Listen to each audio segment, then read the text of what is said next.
Melissa sat on her couch, scrolling through Instagram like it was any normal Tuesday evening. Then she saw it. A shiny new post from her younger sister, Chloe. It was a picture of their family around a decorated Christmas tree. Mom and Dad smiling, her older brother Chris with his wife and their 2 kids opening presents, and Chloe showing off a necklace that probably cost a fortune. Where are you watching from today? Kindly hit like, comment and subscribe to this channel for more. The caption read, "Best Christmas ever with the fam. So blessed." Melissa blinked at the screen. The fam? She was 32 years old. And once again she hadn't been invited. Just like Thanksgiving. Just like every other holiday for the past 6 years. She remembered when things used to be different. In her 20s she was the one who planned the holidays, calling everyone, making shopping lists, reminding Chris to bring the drinks and begging Chloe not to be late. "We need the oven space," she used to say, laughing. Back then she thought she was the glue that kept the family close. Now she wasn't even on the guest list. At first Melissa tried not to take it personally. Maybe it was a mistake. Maybe they thought someone else had invited her. So she kept showing up, pretending everything was fine. Her mom would greet her with a polite hug. "Oh, hi sweetie. We weren't sure you'd come," she'd say, glancing at the others. But the excuses started piling up. "I thought you were busy. We kept it really small this year. We figured you had other plans." Yet every time she logged onto social media, there they were. Her family at big, cheerful gatherings, eating, laughing, posing for group photos, sometimes even with extended family she hadn't seen in a decade. She wasn't angry at first, just confused. Then came the day that changed everything. It was 4 years ago. Mother's Day. Melissa had called her mom 3 days before. "Hey, I was thinking of coming by on Sunday," she said. "I'll bring you some white roses. You still like those, right?" There was a long pause. "Oh, okay, sure," her mom replied. "That's nice of you." Melissa bought the flowers. Big, fresh white roses from the florist near her apartment. She even wore the blue dress her mom once said made her look like a movie star. The drive took 45 minutes. She stood on the porch, flowers in hand, smiling. No one answered. She rang the bell. Knocked. Pulled. No response. Every call went straight to voicemail. Finally, she left the flowers on the porch and drove home, worried something had happened. Later that night, Chloe posted photos. Mother's Day brunch at Romano's with the best family. Melissa stared at the screen. There they were.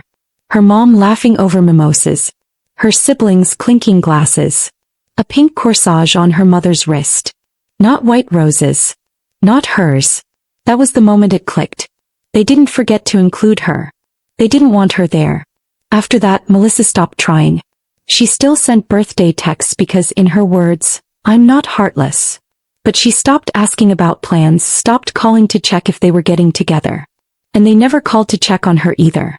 The only time they noticed her absence was when her birthday came around. And even then they didn't really notice. She remembered her 31st birthday. It was on a Saturday. She waited the whole day for someone to remember. No call. No card. By 8 p.m. she ordered Chinese food and ate it while watching a romantic comedy on her couch. At 10 p.m. a text from Chloe popped up. "Oh, I'm sorry, happy belated. Work has been insane." Melissa had laughed. Work? On a Saturday night? That night something inside her hardened. Not out of hate but from clarity. She was done waiting for a family that never showed up. She closed the Instagram app and opened her contacts. Her thumb hovered over one name, Samantha Taylor. Her old college friend. A realtor. Samantha had always said, "When you're ready to buy, just call me." Well, Melissa was ready. She hit dial. "Melissa." Samantha's voice chirped after 3 rings. "Wow. It's been ages." "I'm good," Melissa replied, her voice light. "Actually, I'm great. Remember that offer to help me buy a house?" "Are you serious right now?" Samantha gasped. "Yes. What are you thinking?" "Something cozy," Melissa said. "Good neighborhood. 2 bedrooms, maybe a small backyard. I've been saving for a long time." They talked numbers. Melissa had been smart with money, mostly because she didn't have to split costs for big family gifts or trips. Her savings were strong. When she ended the call, she smiled for the first time in days. She felt it deep in her chest. Something light and powerful. Freedom. The next few weeks flew by like a dream. Samantha worked fast.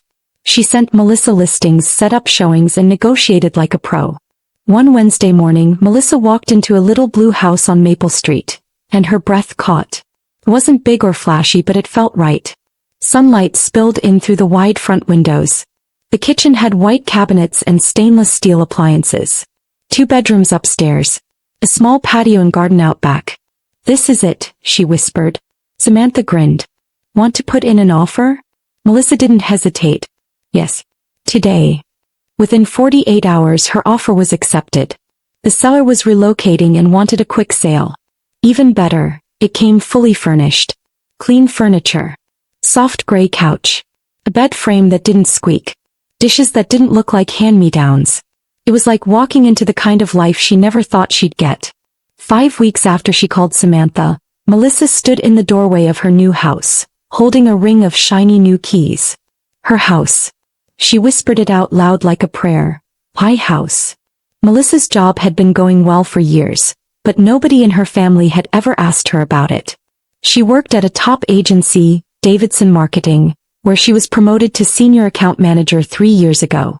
The promotion came with a generous raise, stock options, and a private office. She handled major clients now, overseeing campaigns worth millions. She traveled for work, had a team reporting to her, and even gave a talk at a national branding conference last spring. But her parents never called to ask how work was going. Chloe had no idea what her job title was. Chris only ever asked her for help moving his furniture. "They don't know anything about me," she once told her coworker Jessica. So she decided she wouldn't waste her new chapter pretending for people who never made the effort to know her. She was going to build something better. 2 weeks after she moved in, she started planning a housewarming party. Not to show off, but to celebrate with the people who mattered. She made a list of everyone who had shown her kindness over the past few years. Colleagues, neighbors, college friends, her cousin Rachel, Aunt Linda. One decision was easy. No invitation for Mom, Dad, Chloe, or Chris. The day of the party arrived on a bright Saturday afternoon. Melissa spent the morning stringing up fairy lights on the back patio and arranging flowers in a vase on the dining table. By 3 p.m. the doorbell started ringing. Uncle Tom brought his famous potato salad in a big blue bowl. Jessica showed up with 2 bottles of champagne. Her neighbor Patricia knocked on the door holding a lemon cake and said, "You'd better join our book club now." No excuses. The living room filled with laughter, clinking glasses, and the smell of baked macaroni. Music played softly in the background. Melissa floated from conversation to conversation, grinning like she hadn't in years. Around 4 p.m. Aunt Linda pulled her aside in the kitchen. "Honey, this is lovely," she said, looking around. "But where's your mom and dad? And Chloe and Chris?" Melissa didn't hesitate. "I didn't invite them." Linda blinked. "Oh. Did something happen?" Melissa nodded calmly. "They haven't invited me to any family holidays in 6 years. I decided not to invite them either." Aunt Linda's eyes softened. "Sweetheart, I had no idea." "I know," Melissa said gently. "Most people don't." She knew Linda would tell others. And for once she didn't mind. The party lasted until 8 p.m. When the last guest hugged her goodbye and the door closed behind them, Melissa stood in the middle of her quiet house. Plates on the counter, empty glasses scattered, the faint scent of perfume and food still lingering in the air. She exhaled deeply and smiled. That felt real. 3 days later her phone started buzzing. First a call from Mom. She let it ring out. Then one from Dad. Ignored. Then Chris. Then Chloe. Next came the text messages. "Mom, how dare you embarrass us like that in front of everyone?" Chris, "Seriously? What the hell is wrong with you?" Chloe, "Everyone's asking why we treat you differently. This is so humiliating." Melissa read them all and laughed. They weren't upset about how they'd treated her. They were upset they got caught. She didn't respond. Not to the calls. Not to the texts. Not to the guilt trips. For once, silence was her choice, not theirs. That Saturday morning, Melissa sat outside on her patio, sipping coffee and soaking in the quiet, when a loud knock interrupted her peace. She peered through the peephole and her stomach dropped. Standing on her porch, Mom, Dad, Chris, and Chloe. She opened the door slowly. "What do you want?" she asked. Without a word, her mother brushed past her into the house like it still belonged to her. Dad followed silently. Chloe and Chris looked around the entryway, noses slightly wrinkled.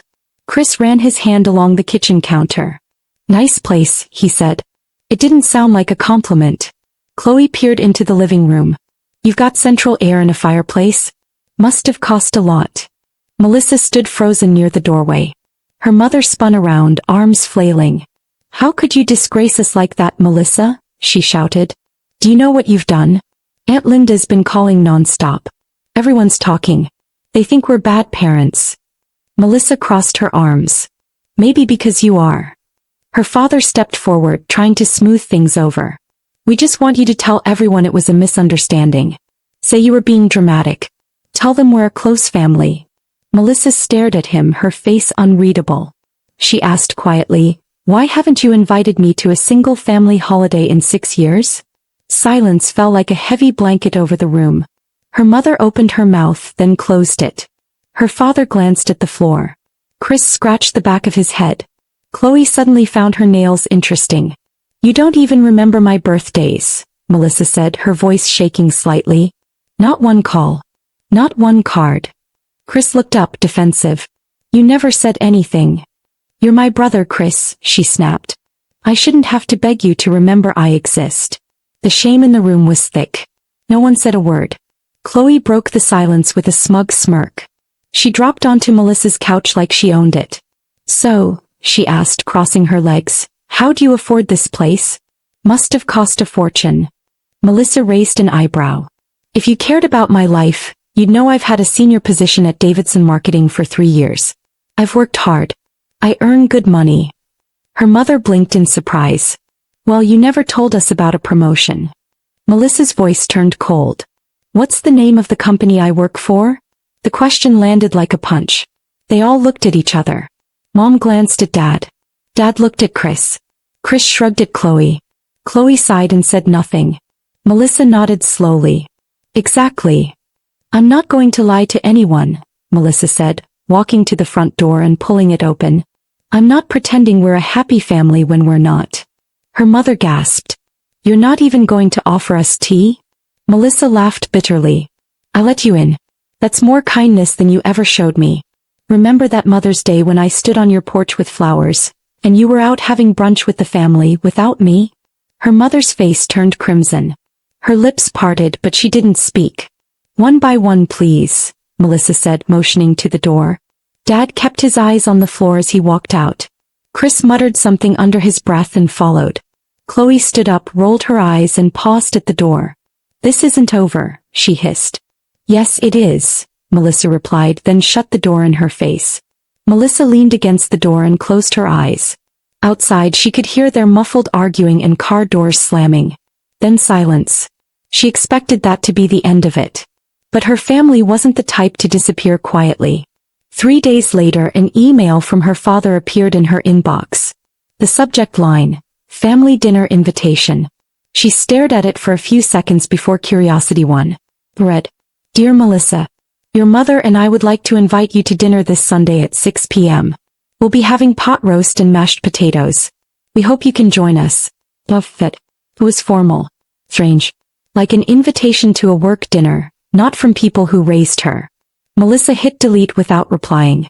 The next day Chloe texted her. "Chloe, want to go shopping this weekend? There's a big sale at Nordstrom."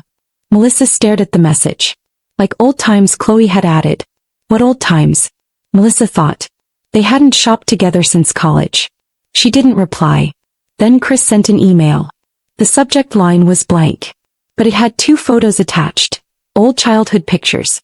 One of him teaching her how to ride a bike. Another of them building a snowman in the backyard. "Chris, remember when we were close? I miss those days." Melissa looked at the pictures for a long time. They were once close. When they were kids. Before her family decided she wasn't important anymore. She didn't respond. A week went by. More texts. More calls. More emails. Melissa ignored them all. Mom left a voicemail. "Do you need anything for your new place?" Dad sent another dinner invite. Chloe called twice. Melissa pressed delete every time. Maybe they're getting the message now, she thought. Until the doorbell rang. She looked through the peephole and froze. It was her mother. Alone this time, holding something that looked like a gift bag. She looked different. Smaller somehow. Not angry. Just tired. Melissa opened the door cautiously. "Can we talk?" her mother asked softly. "Please." Her mother stepped inside slowly, looking around the living room with sad eyes. "I want to apologize, Melissa. For everything," she said. "I know we haven't treated you right. I want to fix it." Melissa crossed her arms. "Why now?" Her mother hesitated. "Because I realized I might lose you for good. And that scares me." She took a deep breath. "It's my birthday in 2 weeks. I want to celebrate it quietly. Just family. No big party. I want you to come." Melissa studied her face. For the first time in years, her mother looked sincere. Not prideful. Not defensive. Just real. "I want to show you that you matter," her mother said. Melissa nodded slowly. "Hey, I'll come." Her mother's face lit up like it was Christmas morning. She pulled Melissa into a tight hug. "Thank you, sweetheart," she whispered. "This means so much to me." Melissa let her. For a moment she was 8 years old again, hugging the woman who once helped her through her first heartbreak. After her mom left, Melissa sat quietly for a long time. Maybe this is real, she thought. Maybe they finally understand. She decided to buy her mom a birthday gift. Something personal. A navy blue silk scarf with silver stars from a small boutique downtown. It wasn't cheap, but it felt meaningful. A peace offering. A symbol of a possible new beginning. 3 days before the birthday, Melissa was at work when her phone buzzed. It was a call from Aunt Linda. "Hi, sweetie." Linda chirped. "I just talked to your mom. She told me the good news." Melissa paused. "What good news?" "That you're coming to her birthday party." Melissa's stomach dropped. "Party? Oh yes. She's invited everyone. Cousins, aunts, uncles. She says she wants to show everyone that the family's back together. Isn't that sweet?" Melissa felt like someone had kicked her in the gut. "She told me it was just a small dinner," she said quietly. "Oh no, honey. She's been calling relatives all week. Everyone's excited to see you." Melissa hung up without another word. She sat in her car in the office parking garage, shaking with anger. She lied. She played me. It wasn't about rebuilding their bond.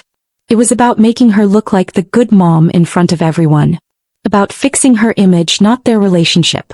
Melissa drove straight to the mall, returned the scarf, and told the sales lady, "It's lovely.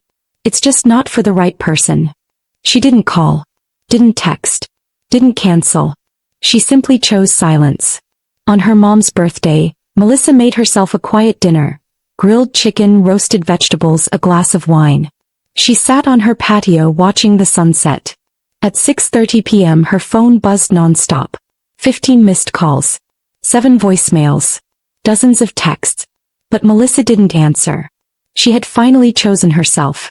By 7 p.m. Melissa's phone was still buzzing. Voicemails poured in. "Mom, Melissa, where are you? Everyone's here. We're waiting for you. Dad, your mother is upset. This is important. Please come. Chris, what the hell, Mel? Get over here. This is embarrassing. Chloe, seriously? People are staring. Just show up already." Melissa didn't move. She sipped her wine and stared at the darkening sky. At 7:30 her phone rang again. Aunt Linda. She answered this one. "Hi, Linda." "Melissa, where are you? Your mom keeps checking the door. Everyone's asking." "Can you put me on speaker?" she asked calmly. There was a shuffle. Then silence. "You're on." Melissa took a deep breath. Her voice was steady. "Hi, everyone. I just wanted to clear something up." He paused for a beat. "My mom told me this would be a small dinner. Just immediate family. She didn't say it was a full party." Murmurs in the background. "For 6 years I wasn't invited to a single holiday. Not Thanksgiving. Not Christmas. Not even birthdays. You all smiled in photos while I was sitting at home alone. And now suddenly I'm invited, just in time for a big show and tell." She could hear people shifting uncomfortably. "Well, I'm not coming. I won't be used to fix anyone's reputation. If anyone's wondering why I'm not there, now you know." She hung up. Melissa's phone rang again almost immediately. She turned it off. She poured another glass of wine, curled up on the couch, and let the silence wash over her like a warm blanket. For the first time in years she felt light, untangled from their expectations. The next morning she woke up refreshed.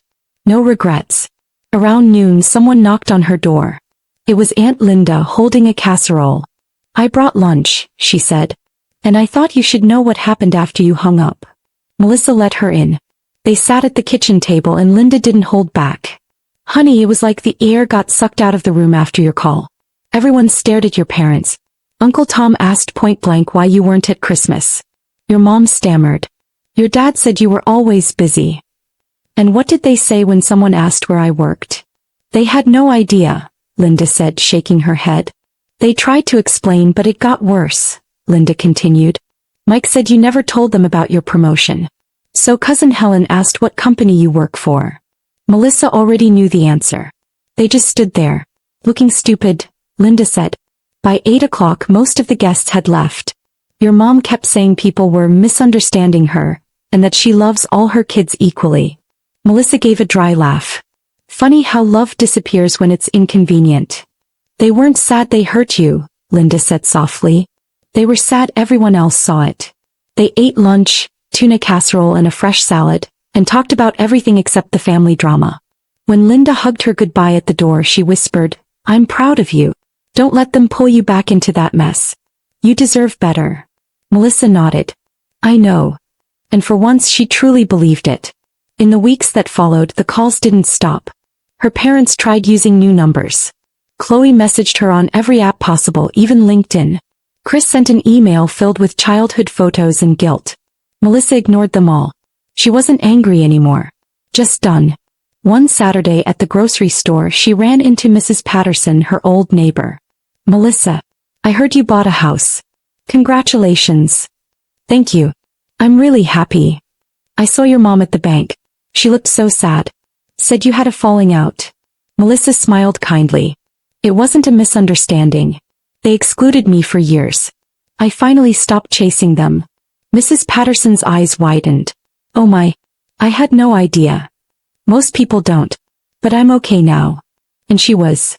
Her life was peaceful, filled with people who chose her every day.